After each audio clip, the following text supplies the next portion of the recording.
আজকে তোমাদের করে দেখাবো পটলের একটা ইউনিক রেসিপি। অনেকেই পটল রান্না করেছো, তবে এই পটলের রান্নাটা একটু অন্যরকম। আলু পটল তো থাকবেই, মশলাও থাকবে, কিন্তু রান্নাটা একটু অন্যরকম। পটল রাঁধতে রাঁধতে যখন বোর হয়ে যাচ্ছেন, তখন এইভাবে পটল রান্না করে খেয়ে দেখবেন। আশা করি আপনাদের ভালো লাগবে। কড়াইটা গরম বসিয়ে দিয়ে তার ভেতর তেল দিয়ে দিয়েছি। তেলটা ভালো করে কড়াইয়ের গায়ে লাগিয়ে দিলে আলু ভাজলে আলুটা চিটে লেগে যায় না। এবার তেলটা গরম হয়ে গেলে তার ভেতরে আলুগুলো দিয়ে দেবো, দিয়ে নেড়ে নিয়ে আলুটা ভেজে নিতে হবে। আপনারা তো এইভাবেই পটল রান্না করেন, কিন্তু একটু রান্নাটা ধৈর্য ধরে দেখুন, আশা করি আপনাদের ভালো লাগবে। একটা অন্য রকম রেসিপি আপনাদের করে দেখাবো। এইভাবে আলুটা নেড়ে নিয়ে মিডিয়াম টু লো ফ্লেমে আলুটা লাল করে ভেজে নিলাম। ভাজা হয়ে গেলে আস্তে আস্তে একটা থালায় তুলে নিলাম। আপনারা তো আলু ভাজেন, নিশ্চয়ই জানেন কিভাবে করতে হবে। দেখুন, আলু কিন্তু একটুও কড়াইয়ের গায়ে লেগে যায়নি। আলুটা ভেজে তুলে নিলাম। তোলা হয়ে গেলে কড়াইয়ে আরও খানিকটা তেল দিয়ে দিলাম। আপনারা ভাববেন যে অনেকটা তেল দিলাম, কিন্তু না, এখানে পটল ভেজে নেব। পটলের পর আর একটা জিনিস করব, যেটা এই রান্নার বিশেষত্ব, সেই জন্যে তেলটা কিন্তু দিলাম। এবার তেলটা ভালো করে গরম করে নিলাম, নিয়ে পটলগুলো দিয়ে আস্তে আস্তে পটলগুলোকে এইভাবে বসিয়ে দিতে হবে। আপনারা দেখে বুঝতে পারলেন। নিয়ে বসানো হয়ে গেলে তারপর একদিক যখন ভাজা হয়ে যাবে, উল্টে আর একদিক ভেজে নেব। এইভাবে পটলটা দুদিকই ভাজতে হবে, তাহলে পটলটা খেতে খুব সুন্দর হবে। পটলটা ভাজতে দিয়ে দিলাম। নিয়ে এর মাঝখানে একটা ছোট্ট কাজ আছে, সেই কাজটা করে নিই, এর পরেই কাজটা করতে হবে। আলুটাকে আগে থেকে ছাড়িয়ে রেখেছিলাম, নিয়ে গ্রেটার নিয়ে নিলাম। গ্রেটারে করে একই দিকে এইভাবে আলুটা এইভাবে গ্রেট করে নিতে হবে। এইভাবে গ্রেট করে নিলাম। আপনারা ঠিক বুঝতে পারছেন নিশ্চয়ই। অসুবিধা হলে আমাকে কমেন্ট করবেন, আমি আপনাদেরকে বুঝিয়ে বলে দেবো।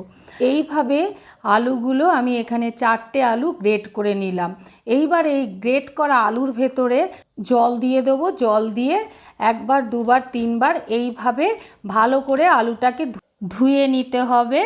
এখানে আপনাদেরকে আমি একবারই দেখালাম, বারবার এটা ধুয়ে একেবারে পরিষ্কার জলটা বের করে নিতে হবে। বের করা হয়ে গেলে এইভাবে আলুটাকে চিপে একটা ডিশে বা থালায় তুলে, এইভাবে আলুর জলটা যখন বেরিয়ে যাবে, তখন একটা থালা বা ডিশের ওপর আলুটাকে এইভাবে ছড়িয়ে দিতে হবে। একটু ছড়িয়ে দিলে জলটা অনেকটা শুকিয়ে যাবে আর ভাজতে খুব সুবিধা হবে। পটলটা ভাজা হয়ে গেছে। এবার যে থালাতে আলু রেখেছিলাম সেখানেই পটলগুলো ভেজে সব পটলগুলো তুলে রেখে দিলাম। এইবার তেলটা তো গরম আছে, এই গরম তেলের ভেতরেই ওই গ্রেট করে রাখা আলুগুলো ওই তেলের ভেতর দিয়ে দেবো। এই জন্যেই আমি তেলটা বেশি দিয়েছিলাম। এইবার এই আলুগুলোকে ভাজতে দিয়ে দেবো। ভাজতে ভাজতে এই তরকারিটা করার জন্যে যা যা মশলা লাগে সেই মশলাগুলো রেডি করে নিচ্ছি। একটা মিক্সি জার নিয়ে নিলাম, তার ভেতরে 1 ইঞ্চি আদা দিয়ে দিলাম, তারপর টমেটো দিলাম, তারপর দিলাম কাঁচা লঙ্কা। কাঁচা লঙ্কা দেওয়া হয়ে গেলে 1/2 চামচ ধনে গুঁড়ো, 1/2 চামচ জিরে গুঁড়ো দিয়ে দেবো। দিয়ে ঢাকা লাগিয়ে একটা মিহি পেস্ট করে নেব। পেস্টটা হয়ে গেলে একটা বাটিতে ঢেলে নেব, ঢেলে রেখে দেবো। এখানে আরও কিছু মশলা অ্যাড করতে হবে। এইবার আর একটা মিক্সি জার নিয়ে নিলাম, তারপর 2টো পাঁপড় নিলাম।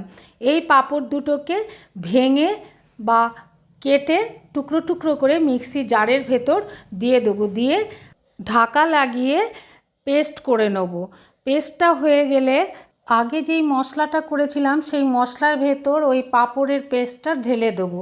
অন্যদিকে কিছুটা আলু ভাজা হয়ে গেছে, তুলে রেখেছিলাম, না হলে পুড়ে যেত। কিছুটা আলু ভাজা করে তুলে রেখে দিলাম, দিয়ে আবার কিছুটা আলু ভাজা ভাজতে দিলাম। এর মাঝখানে মশলাটা রেডি করে নিচ্ছি। তারপর দেবো 1 চামচ কাশ্মীরি লঙ্কার গুঁড়ো, দিয়ে মশলাটাকে ভালো করে গুলে রেখে দেবো। আর অন্যদিকে আলু ভাজাটা হয়ে গেছে। এইবার আলু ভাজাটা আস্তে আস্তে ঝান্নার সাহায্যে তুলে নিতে হবে। এই অবস্থাতেই আলু ভাজাটা তুলতে হবে, না হলে পুড়ে যাওয়ার সম্ভাবনা থাকবে। এইভাবে আলু ভাজাটা একটা বাটিতে তুলে নিলাম। নিয়ে পুরো আলু ভাজাটা করে নিলাম। তারপর কড়াইয়ের তেলটা কমিয়ে নেব, কমিয়ে নিয়ে অল্প একটু তেল রেখে দিলাম, তার ভেতরে কালো জিরে আর তেজপাতা ফোড়ন দিয়ে দেবো, দিয়ে পুরো যেই মশলাটা একসঙ্গে রেডি করে রেখেছিলাম সেই মশলাটা কড়াইয়ের ভেতর দিয়ে দেবো, দিয়ে নেড়ে নিয়ে মশলাটাকে ভাজতে হবে। যতক্ষণ পর্যন্ত তেল না ছাড়ছে ততক্ষণ পর্যন্ত মশলাটাকে ভাজতে হবে। এইভাবে মিডিয়াম টু লো ফ্লেমে মশলাটা যখন ভাজা হয়ে যাবে, সাইড থেকে যখন এইভাবে তেলটা ছেড়ে যাবে, তখন তার ভেতরে একে একে কিছু জিনিস অ্যাড করে দেবো। হাফ চামচ মতন হলুদ দেব, স্বাদ অনুসারে লবণ দিয়ে দেবো, দিয়ে নেড়ে নিয়ে মশলার সঙ্গে মিশিয়ে নিতে হবে। এইভাবে যতবার মশলা দেওয়া হবে ততবার মশলাটা খুব সুন্দর করে ভাজা হয়ে যাবে। এইভাবে মশলাটাকে কিছুক্ষণ নেড়ে নিয়ে তার ভেতরে ভেজে রাখা আলু আর পটলগুলো দিয়ে দেবো, দিয়ে আলু আর পটলের সঙ্গে মশলাটাকে ভালো করে মিশিয়ে নিতে হবে। খুব ভালো করে মিশিয়ে নিলে তাহলে পটলের আর আলুর গায়ে মশলাটা খুব সুন্দর লেগে যাবে। আলু পটলের সঙ্গে মশলাটা মিশিয়ে নিয়ে আবার কিছুক্ষণ নেড়ে একটু মশলাটাকে ভেজে নেব, তাহলে মশলার গন্ধটা খুব সুন্দর চলে যাবে আর ভাজাটাও খুব ভালো হবে। এইবার ভাজা হয়ে গেলে তার ভেতর জল দিয়ে দেবো, জলের পরিমাণটা আপনারা বুঝে দেবেন। এবার জল দিয়ে নেড়ে নিয়ে কিছুক্ষণ ফুটিয়ে নেব। তার আগে অল্প একটু চিনি দিয়ে দেবো। আমরা বাঙালিরা একটু তরকারিতে মিষ্টি না দিলে খেতে ভালো লাগে না, আর চিনিটা দিলে একটু স্বাদটা ব্যালেন্স হয়ে যায়, সেই জন্যে সাধারণত সবাই তরকারিতে একটু করে চিনি দেয়। দিয়ে নেড়ে নিলাম, নেড়ে নিয়ে এইবার ফুটিয়ে নিতে হবে। ফুটিয়ে নিয়ে যখন গা লাগা লাগা হয়ে আসবে, এই রকম পর্যায়ে যখন হয়ে আসবে, তখন পটলটাকে নামিয়ে নিতে হবে।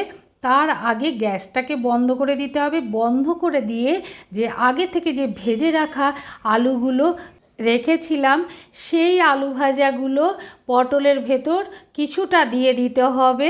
এইবার ম্যাক্সিমামটাই দিয়ে দিতে হবে, অল্প একটু সাজানোর জন্যে বা ওপরে ছড়াবার জন্যে রেখে দিতে হবে। দিয়ে মিশিয়ে নিলাম, মিশিয়ে নিয়ে স্ট্যান্ডিং পয়েন্টে ঢাকা দিয়ে কিছুক্ষণ রেখে দিতে হবে।